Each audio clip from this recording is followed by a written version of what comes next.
If money began as a promise, then someone had to keep the records. And the moment those records were centralized, power changed hands forever. In the earliest civilizations, debt was not written on paper. It was carved into clay, etched into stone, memorized by priests, and enforced by kings. These were not casual IOUs. They were obligations that tied families, farmers, and entire communities to institutions that outlived any individual life. Once debt could be recorded, stored, and enforced across time, something extraordinary happened. Control no longer depended on force alone. It depended on accounting. At first, these systems lived inside temples. Grain was deposited after harvest. Livestock was counted. Labor was tallied. Obligations were measured not in coins, but in units of wheat, barley, or silver by weight. Temples didn't just store food. They stored promises. They became the memory of the economy. And memory is power. As societies grew larger, these records grew more complex.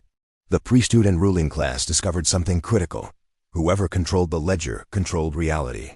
If your debt existed in their records, it existed in the world. If it was erased, you were free. If it was inflated, you were trapped. This is where banking truly begins, not with vaults or interest rates, but with centralized record-keeping. Over time, temples could no longer manage the scale of obligations alone. Kings stepped in. Royal treasuries absorbed temple functions.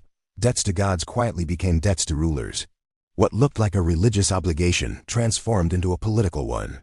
Taxes emerged from this transition, not as simple payments, but as structured debts owed to the state. And crucially, taxes had to be paid in units defined by the ruler. This forced people into the system. You didn't need coins to trade with your neighbor, but you needed them to settle your debt to the king. That requirement alone created demand for official money. Once money became necessary to survive politically, rulers gained unprecedented leverage. They could issue it, control its supply, and decide whose debts mattered and whose didn't. But the real transformation came when debt itself began to move. At first, obligations were personal. You owed the temple. You owed the king. But eventually, debts became transferable.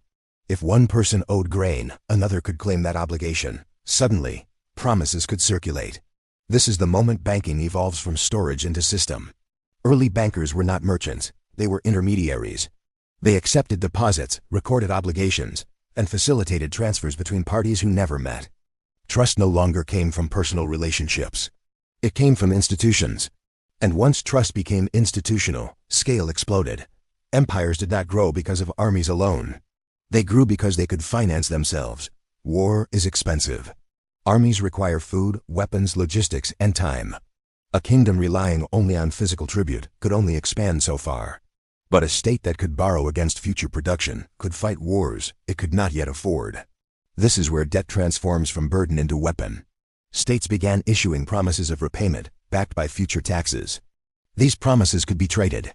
Lenders emerged: wealthy elites, merchant families, early financial houses who funded rulers in exchange for guaranteed returns. The ruler gained immediate resources, the lenders gained political influence, and the population inherited the debt. This pattern repeats endlessly across history. In ancient Mesopotamia, kings periodically declared debt jubilees to prevent total social collapse. They understood that unchecked debt concentration led to rebellion. But these resets were political decisions, not moral ones. They reminded everyone who ultimately controlled the system. Later empires were less forgiving. In classical Greece, debt slavery became common. Farmers who could not repay loans lost their land, then their freedom. This created vast inequality and political instability. Solon's reforms in Athens, which canceled debts and freed debt slaves, were not acts of generosity. They were emergency measures to save the state. Rome learned the same lesson, and then ignored it. As Rome expanded, its financial system grew sophisticated. Wealthy Roman families functioned as banks, extending credit to the state and to provinces. Tax collection was outsourced to private contractors who paid the state up front, then extracted as much as possible from the population. Debt and extraction fed imperial expansion. Expansion fed more debt. And over time, financial power concentrated in fewer hands. By the late Republic, Rome was no longer governed primarily by laws or armies, but by creditors. Political careers depended on loans. Military campaigns were funded by financiers. Provinces were milked to service obligations created thousands of miles away. When Rome finally collapsed, it wasn't simply because of invasions. It was because the economic foundation beneath the empire had hollowed out. Debt overwhelmed productivity, trust in institutions collapsed. And once the financial system failed, military power followed. The Middle Ages did not erase these dynamics. They merely decentralized them. Feudal systems tied obligation to land instead of ledgers. But debt remained central. Peasants owed labor. Lords owed loyalty.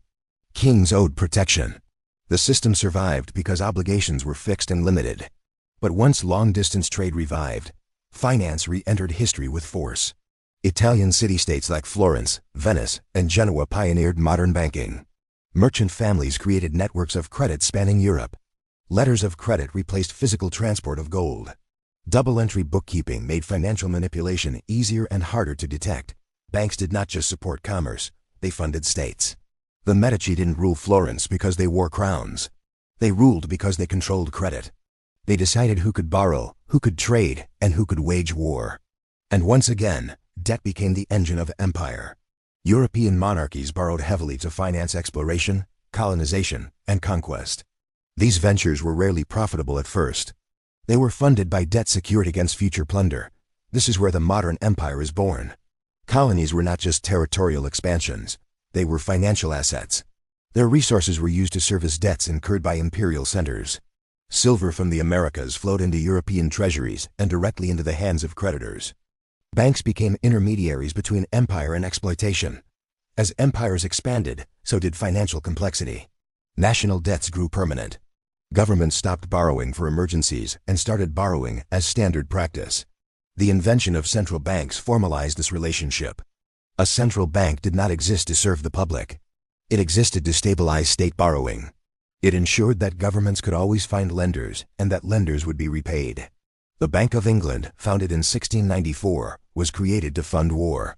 Its success was not measured by public welfare, but by the state's ability to sustain debt indefinitely. This marked a turning point. Debt was no longer a problem to be solved. It became a feature to be managed.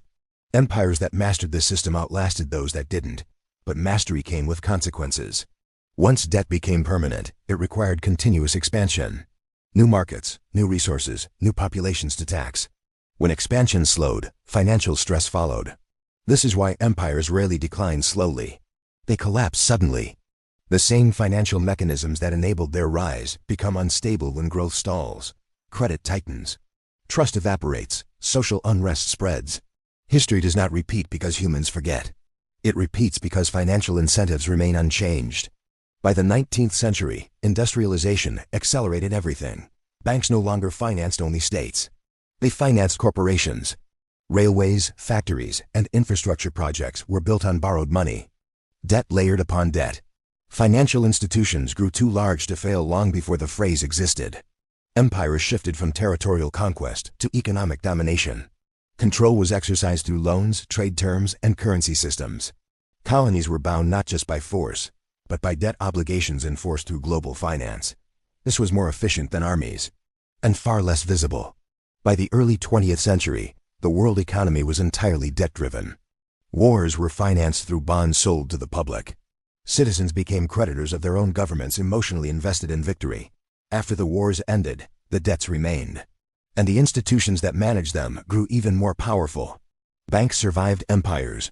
Financial systems outlived flags. What began as simple record-keeping in temples had become the invisible architecture of global power. This is the central truth of Episode 2. Banks did not create empires accidentally. Empires required banks to exist. And every time a society allowed debt to concentrate without limits, it traded short-term stability for long-term fragility. The lesson is not that debt is evil. It is that debt without balance creates hierarchy.